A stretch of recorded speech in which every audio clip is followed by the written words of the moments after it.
What if your biggest enemy was your self?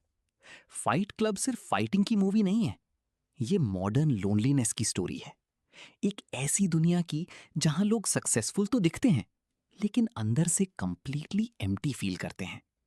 Movie का narrator एक normal office worker है। उसके पास job है, अपार्टमेंट है, मनी है, लेकिन फिर भी वो हैप्पी नहीं है। उसे इंसोम्निया है, वो रात भर सो नहीं पाता। उसका माइंड कॉन्स्टेंटली ओवरथिंक करता रहता है और धीरे धीरे वो रियलिटी से डिस्कनेक्ट होने लगता है।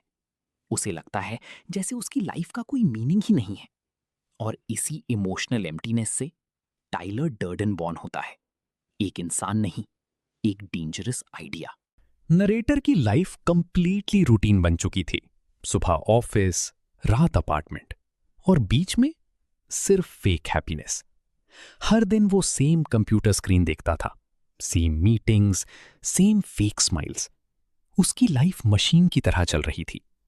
वो एक्सपेंसिव फर्नीचर कलेक्ट करता था, modern sofa, designer table, luxury apartment.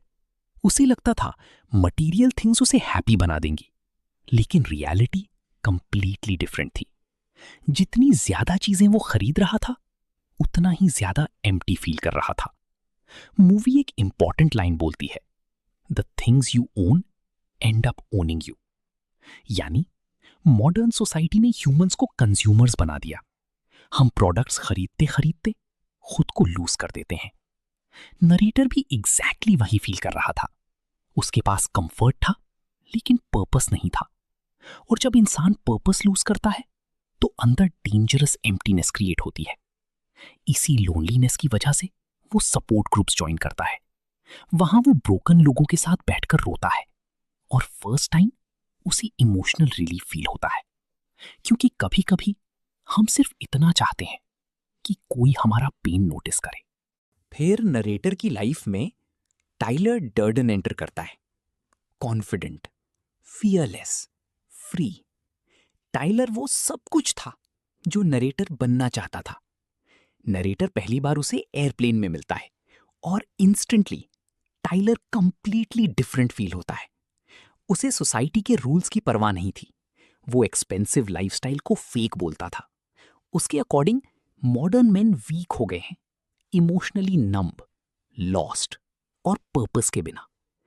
Tyler narrator को एक डेंजरस फ्रीडम दिखाता है, ऐसी फ्रीडम जहां किसी एक्सपेक्टेशन का प्रेशर नहीं है।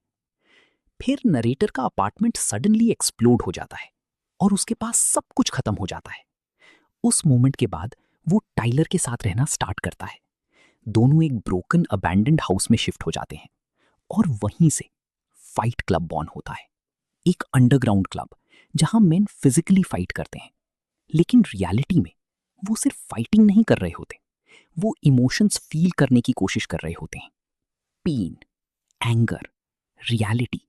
क्योंकि उनकी नॉर्मल लाइफ कंप्लीटली आर्टिफिशियल बन चुकी थी। स्लोली फाइट क्लब एक स्मॉल अंडरग्राउंड क्लब से मूवमेंट बन जाता है और टाइलर डर्डन का इन्फ्लुएंस हर मेंबर पर बढ़ने लगता है।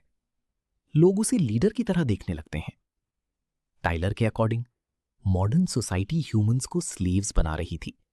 Corporate jobs, banks, consumer culture.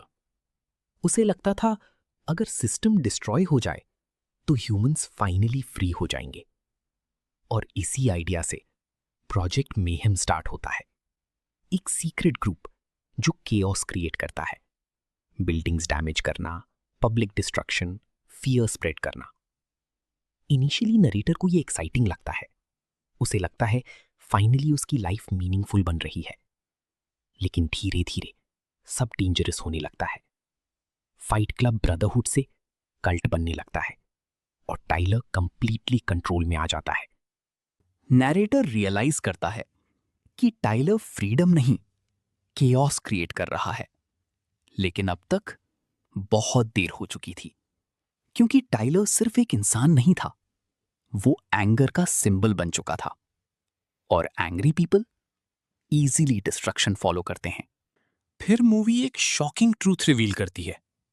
Tyler Durden actually real नहीं था, वो नरेटर की स्प्लिट पर्सनैलिटी थी। यानी पूरी मूवी में नरेटर खुद से बात कर रहा था, खुद के साथ फाइट कर रहा था और खुद के डार्क साइड को फॉलो कर रहा था। टाइलर नरेटर के माइंड का हिडन वर्जन था, उसका सप्रेस्ड एंगर, उसकी फ्रीडम की ऑब्सेशन, उसकी हिडन मैस्कुलिनिटी, वो सब इमोशंस जो नरेटर सालों से दबा रहा था। और इसीलिए टाइलर परफेक्ट फील होता था, क्योंकि वो रियल इंसान नहीं था, वो फैंटेसी था। नरेटर स्लोली रियलाइज करता है कि प्रोजेक्ट मेहम के सारे क्राइम्स एक्चुअली उसने खुद किए हैं, और उस मोमेंट में उसकी रियलिटी कंप्लीटली ब्रेक हो जाती है। उसे समझ आता है कि वो सोसाइटी से नहीं, खुद के माइंड से फाइट कर रहा था। और इसी ट्विस्ट की वजह से फाइट क्लब साइकोलॉजिकली टेरिफाइंग बन जाती है, क्योंकि मूवी दिखाती है कि लोनलीनेस और इमोशनल सप्रेशन इंसान को मेंटली डिस्ट्रॉय कर सकते हैं। फाइट क्लब वायलेंस को ग्लोरीफाई नहीं करती, ये वार्निंग देती है। A warning about modern loneliness, modern masculinity और इमोशनल एम्प्टीनेस। मूवी दिखाती है कि जब ह्यूमंस पर्पस लूज कर देते हैं तो वो एक्सट्रीम आइडियोलॉजीज फॉलो करने लगते हैं। टाइलर डर्डन विलन नहीं था, वो नरेटर के पेन का मैनिफेस्टेशन था, उसका डार्क साइड।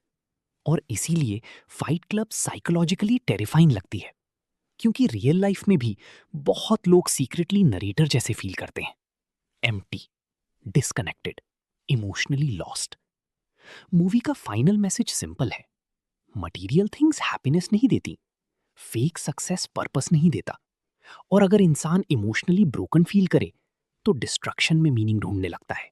फाइट क्लब सिर्फ एक मूवी नहीं है, ये मॉडर्न ह्यूमैनिटी का साइकोलॉजिकल मिरर है। एक वार्निंग कि लोनलीनेस, इमोशनल एम्प्टीनेस और फेक सक्सेस इंसान को अंदर से डिस्ट्रॉय कर सकते हैं। और शायद इसीलिए टाइलर डर्डन इतना डेंजरस लगता है, क्योंकि वो सिर्फ नरेटर के माइंड में नहीं था, वो मॉडर्न सोसाइटी के अंदर भी एग्जिस्ट करता है। And may be that is the scariest truth of all.